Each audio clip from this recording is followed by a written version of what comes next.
Greetings guys, welcome back to my channel. My name is Monette and this is my channel, Evolve with Monette. For those of you that are new here, I am a professional intuitive empath. It's so good to share energy with you today. Come on in. Thank you for inviting me in, and we're going to get started right away. I want you to allow their silent treatment to melt into indifference. Is that something you guys think you can do? Allow their silent treatment to melt into indifference when people are playing with you. Sometimes when you're dealing with anybody that's toxic or narcissistic, they will remove their speech. When you love someone and you are in a healthy connection, it's going to be really important for that communication to stay flowing, for you guys to be able to go back and forth, for there to be able to have channels of clarity about whatever is happening. But if someone's trying to train you, and this happens very often in a very toxic dating world, into giving or reacting to them in a certain way because of the behavior that they are exhibiting with you, then allow that to melt into indifference with you. It will. Eventually, over time, what people are doing with that is they want you to really need them and want them and cling on to them and not be able to get past them and not be able to forget them and all of these other things, which, you know, what really nurtures that is when you are nurtured. Okay, so when someone's pouring into the relationship, and we all know what the beginning of relationships look like, the middle and the end, and we all know that there's a variation of ways that people will feel as things are coming to an end, or if they want to just run the streets or whatever it is that they want to do. Never let anybody silent treatment you. For me, personal trigger because of the things that I have been through. But when you are triggered so much, you get to transmute. And so now it's not something that bothers me. It informs me about someone's behavior. And then I plug into the next level of what I'm supposed to do. And I want you guys to take that with you too.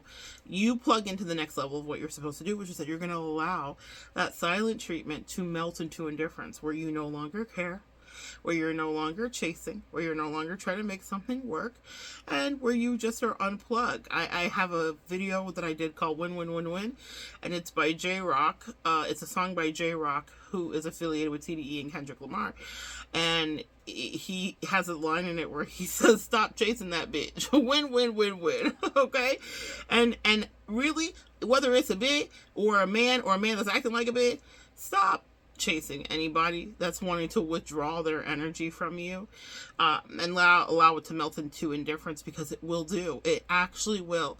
Eventually, you will not care at all about what they're saying to you, what they're not saying to you. What people want is for you to go through withdrawal. And the truth of the matter is, if you've done your shadow work, this won't work if you're fully codependent and fully in people pleasing. And it doesn't mean that I can't be in those places too, depending on how much I like someone. But man, the way that I snap out of it, because I've already done this, right? I always say the face is changed, but the behavior remains the same. So if you are seeing someone exhibit behavior that is familiar to you, and you're like, oh, I've been here before, I know exactly what this is incredibly familiar, then I want you to unplug from it. Allow their silent treatment to melt into indifference. I promise you it will. And what that means is you're back in your power. You are able to get back to what matters to you. One monkey doesn't stop a show. And also, the thing about it is if someone is doing that to you, that's information that you need to know for the future. That's something that they will use as a tactic repeatedly, especially if it works, especially if they're able to. And I remember dating someone many years ago, my toxic little twin. So many beautiful lessons that I learned from that crazy person. What a wonderful teacher she was.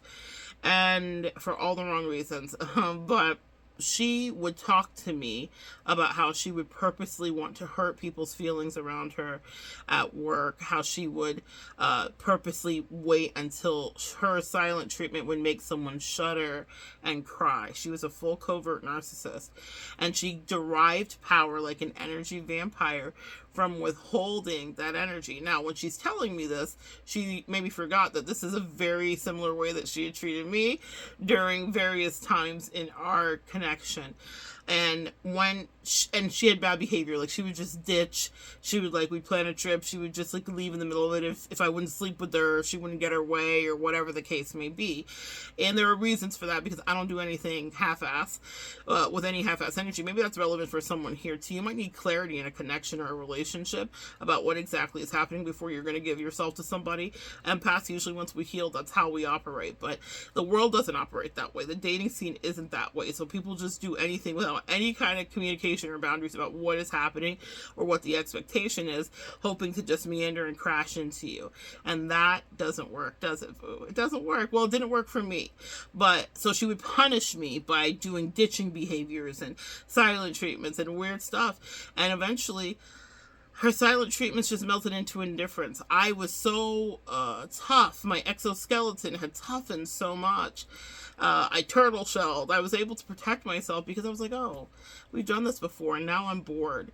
And don't let an empath get bored in a connection. That's a power that I don't think a lot of us realize we have, because you're so steeped in codependency so often that you don't realize that you have the dignity of choice, and eventually you will be the one who is quite choosy. So I speak that over you in case you don't know what that feels like, and maybe you're still in the throes of codependency and you're just stumbling upon this video by happenstance. I promise you, allow their silent treatment to melt into indifference in you. But that only happens if you're working on healing you. It's not a magic placebo. It's not a magic pill and trick. You actually have to do your work to not be emotionally invested. Y'all, let me tell you something. This I have a little evil eye purse, and it has fallen. It has been up here forever and ever and ever, and it has fallen so many times. Little evil eye energy being sent. A little evil eye energy is being sent. It's probably gonna fall again. It's being sent our way. From what I can see here, from what I can feel and intuit. Last night when it happened, I was like, someone's big mad. Let them be mad. Allow their silent treatment to melt into a difference. That's a little quick aside too with the evil eye. Anytime you're wearing evil eye, or a crystal or a bracelet or something that you are wearing breaks, that means the protection is working, for goodness sake. And that's not something that a lot of us pay attention to or think like too much about. We're like, oh, it's just a coincidence. It's not a coincidence. It means that the very thing that you put it there for, or are wearing it for, it is actually doing what it's supposed to do. If you misplace something or you lose it, you could have some fairy and fae happening around your home or around your way, but more often than not, it means that you're being interfaced with actual protection. So back to that. Allow their silent treatment to melt into indifference. I'm not going to keep this long. I have a lot of quick little things I want to pop out here. That is what you need to know. But it means that you must be doing your work. You have to be actually working on your growth, because if you're codependent, it will affect you. The person that she was able to make shudder was very emotionally dependent on her regulating her.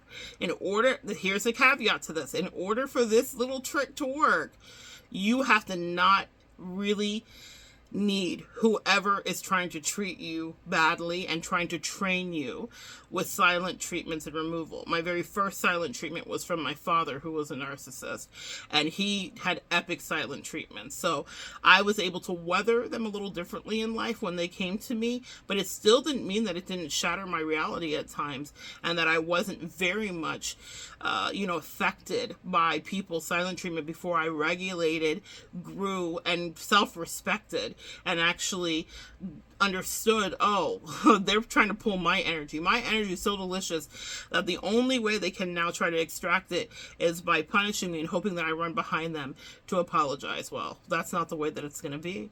And when a silent treatment happens, when someone's doing that to me, it means that you want me out of your life. And I don't negotiate with terrorists. I always tell you guys. So when that happens, I'll just leave forever. And that means that you have to be strong enough to want to leave forever and to be able to do that. So allow their silent treatment to melt into your indifference. But the in-between is you need to be doing the work where you don't need to plug into them for a source of energy. And usually we're the one fueling a lot of people. I mean, that's just usually the way it do be, okay? That's usually the way it is. I'm being colloquial, guys. All right. So good sharing energy with you. Come back and join me next time. We'll continue to evolve together.